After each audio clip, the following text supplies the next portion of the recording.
इकडे पुण्यातील राजगुरुनगरमध्ये बेपत्ता झालेल्या 2 चिमुकल्यांचा मृतदेह ड्रममध्ये आढळला। या मुलींच्या शेजारी वास्तव्यास राहणाऱ्या एका 54 वर्षीय परप्रांतीय नराधमानं या मुलींवरती अत्याचार करून त्यांचा खून केल्याचं उघड झालंय। या आरोपीला अटक करण्यात आलेली असून अजय दास असं नराधमाचं नाव आहे। नराधम मुलींचा खून करून परराज्यामधून पळून जात असताना पुणे ग्रामीण पोलिसांनी त्याला अटक केली। दरम्यान आरोपीला फाशी झालीच पाहिजे अशी मागणीसाठी नातेवाईकांनी राजगुरुनगर पोलीस स्टेशनच्या बाहेर ठिय्या आंदोलन सुरू केलं होतं।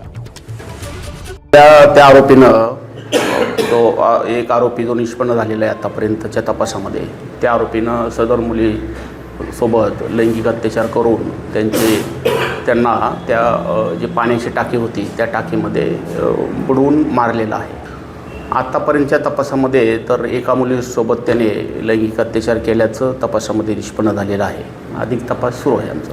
एक आरोपी अटक केला, अजून किती आरोपींमध्ये संशय आहे तुम्हाला? आतापर्यंतच्या तपासामध्ये तर रात्रीच घटना घडलेली आहे। पहाटे आम्ही आरोपी पहाटे आरोपी निष्पन्न केलेला आहे। आता तपासाची प्रक्रिया सुरू आहे। एबीपी माझा, उघडा डोळे बघा नीट।